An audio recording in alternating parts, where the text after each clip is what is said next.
I'm Linda Fox, Senior Reporter, PhocusWire. I'm really pleased to be here with Patrick Andrae, CEO, founder of HomeToGo. Thanks for joining us, Patrick. Thanks for having me. So let's go straight in here. As Kevin was just saying, vacation rental was the bright spark of the pandemic. And as consumers went direct, or many consumers went direct, how do you think meta search fared? Yeah, I think in general, so obviously there was a lot of demand coming in the pandemic for vacation rentals, safe option, domestic option, so home turf of vacation rentals, basically what people were looking for. And so you can really see that this was driving a lot of demand to the overall market. Yeah. On top, you could see there's this whole thing around workation, how we call it. So people working remote, and obviously vacation rentals are very well set up for playing a major role in this thing. Because if you're going to travel to work remotely, you will definitely not stay in a hotel. You would go to a vacation rental because you need something that feels like a home, especially if you might do it with your family or if you do it to prolong your vacation. And I think this is the general thing that we saw in demand, obviously. And this is also something that we saw with rising people like coming to our platforms from various traffic channels. So as you say, you know, changes in the way people work, change in how they travel, and perhaps a combination of the two with some travel added on to work. So does that mean you then have to look at how, you know, the sort of inventory that you have on the site in terms of adding perhaps more niche stuff, perhaps more corporate travel rental type of stuff? Yeah, that's a very good question. The interesting thing is that, so HomeToGo is especially focused on more, like you could say, like the rural areas and the vacation rental or classical vacation rental areas. For sure, very strong in Europe, but also with a strong footprint in the US. And when we look at the inventory that you were just referring to, obviously, like especially around vacation, the interesting thing is what we also saw in our data, that a lot of this, you could say, classical vacation rental inventory suddenly got interesting also for business travelers or people that were searching for remote work opportunities. Because in the end, as I said, so if you want to go work remote, you probably don't choose a hotel room or a small apartment in the city. Normally people then tend to choose something that might be near to a beach, near to a lake, in the mountains or something like this, where they can combine it with recreation. And that's the interesting thing, because it suddenly brings in new demand for the classical vacation rental in the rural areas. And adding to your, to your question, so this means there we are very well set up from the inventory perspective, but we also see that there's a large opportunity coming on top of that for inventory that has been already there, but also in the future when we think of conferences and these kind of things will also come back at some point. But it's definitely different than prior, where business travel was more like for staying maybe a night or for a sleepover, but not like people are changing their behaviors probably in business travel. Yeah, so business travel in the future, as we believe, will look like is more people going somewhere for a week, and there they again, if going to a city, would prefer an apartment, for instance, over a hotel room. Yeah, so there will be a lot of these things, and that's also what we accommodate for and trying to accommodate for with our partners on our website. And I mean, generally speaking, you know, as we emerge from the pandemic, pricing and flexibility have kind of been key trends. Do you see others emerging? Yeah, I think in the first place, so HomeToGo has the largest selection of vacation rentals. So obviously, transparency is a big thing that we see that has been obviously always a driving force also for people using HomeToGo. But for sure, flexibility, and HomeToGo introduced ages ago, you can feel it like, so in 2000 or shortly after 2015 already, functionality that we call flexible search, where you can basically look at 3 or 4 months and say, I want to travel 1 or 2 weeks in between. And this is obviously something where we saw during the pandemic that this feature that long existing on HomeToGo already and had already good usage prior, got like 6 times more use during that through the pandemic, where you can see that the need, as you say, for flexibility is not only about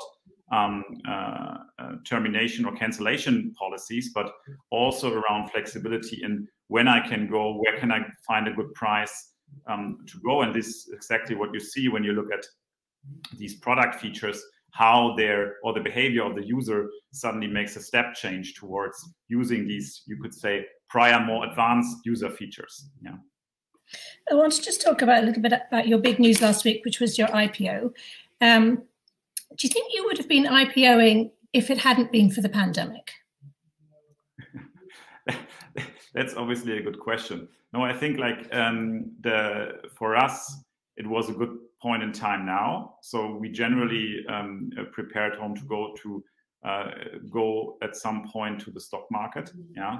But obviously we saw a good time now to bring a company to the market where a lot of people use the product and understand actually what it's delivering.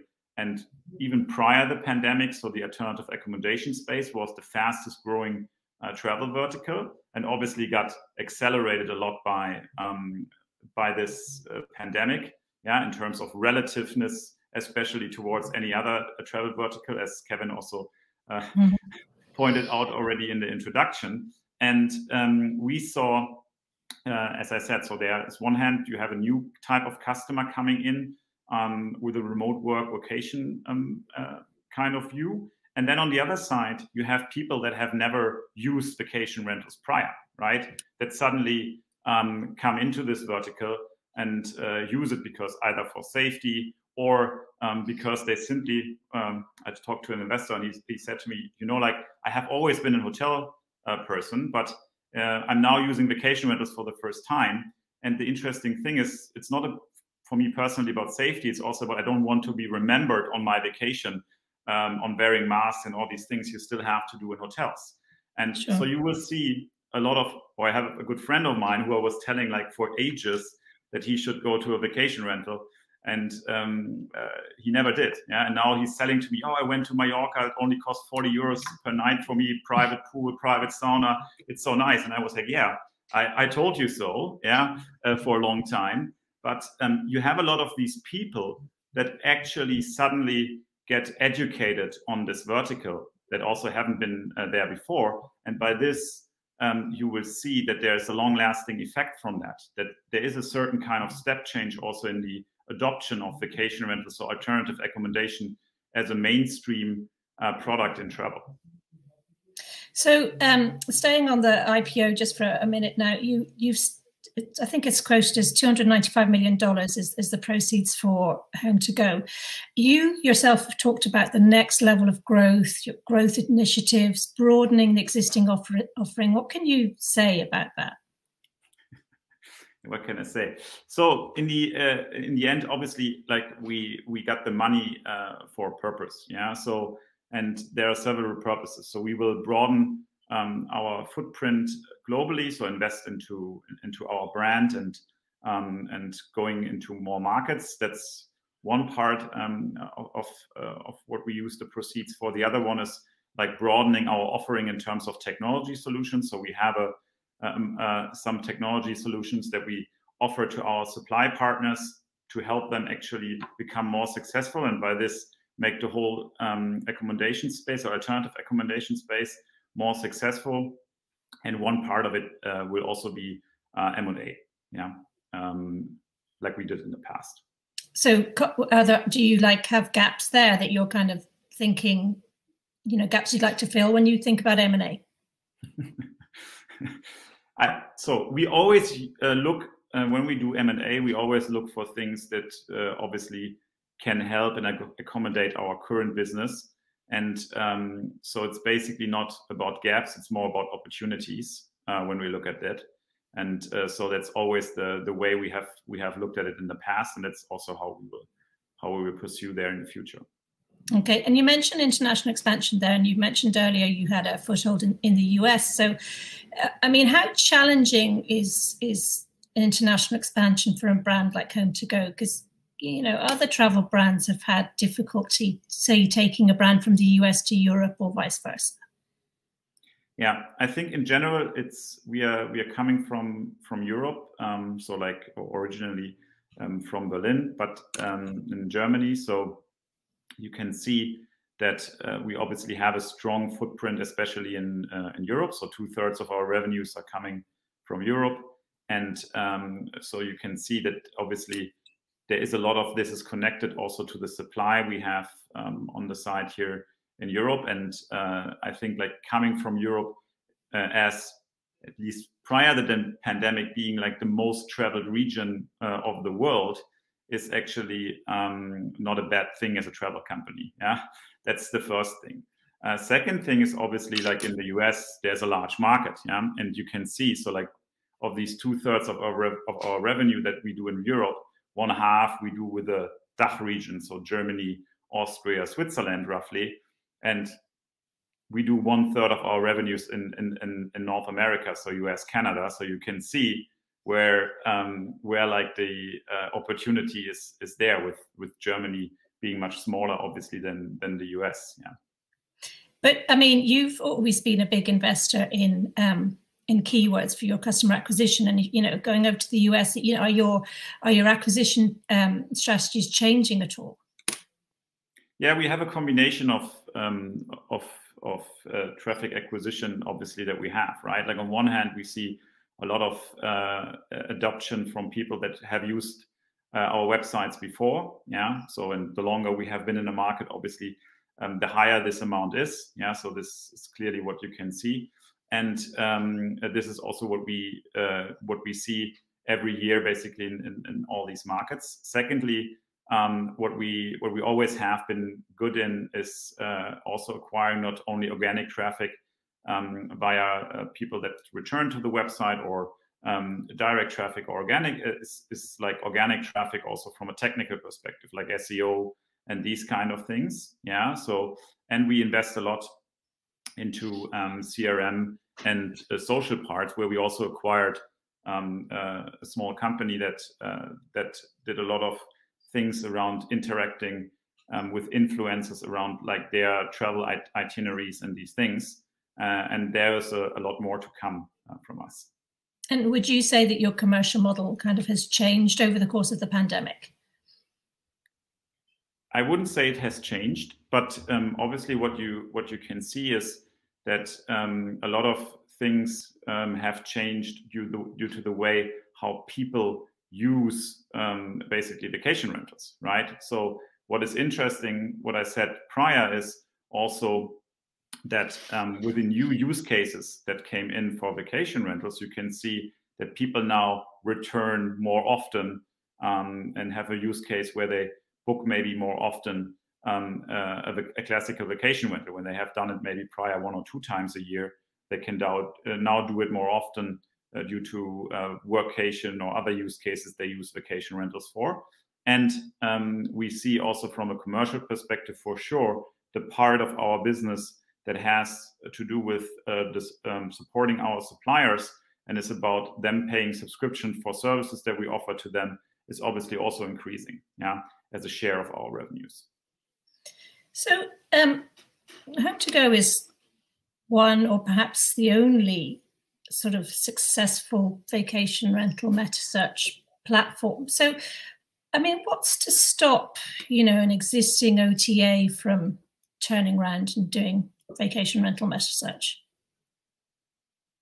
Yeah, so I think, first of all, we don't see ourselves as a classical meta search, right?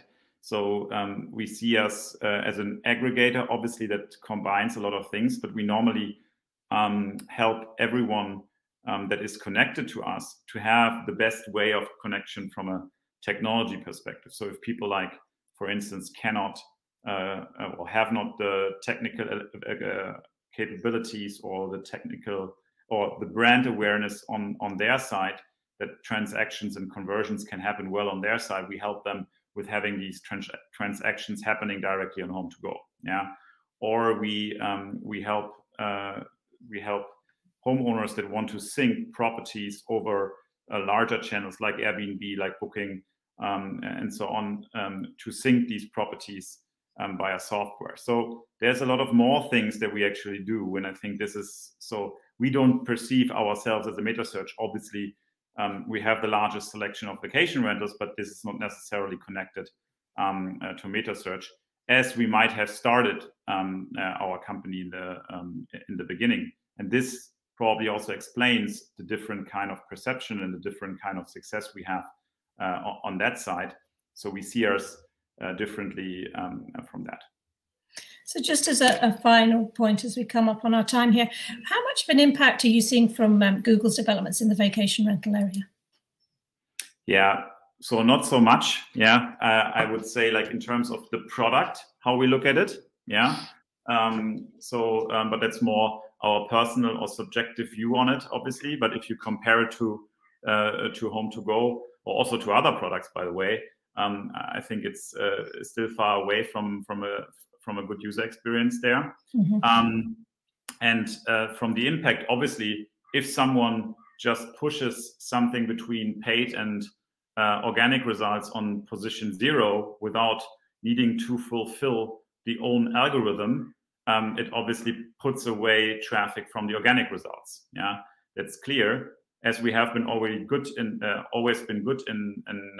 creating organic traffic to our websites, it obviously also has an impact there. Yeah, because everything you put in between that is clickable does something. Yeah, so and this is also the thing where we think, so we are not afraid of fair competition, but we don't like if people just put something somewhere and not obeying basically to their own algorithms. Yeah, I would phrase it like this. Yeah, well, you certainly made some noises about that in the past. Patrick Andrae, CEO, HomeToGo, thank you very much for your time. Thank you for having me. Stay tuned, everybody else, for more great sessions, Cuddly Nest, Airbnb, and more. Thank you.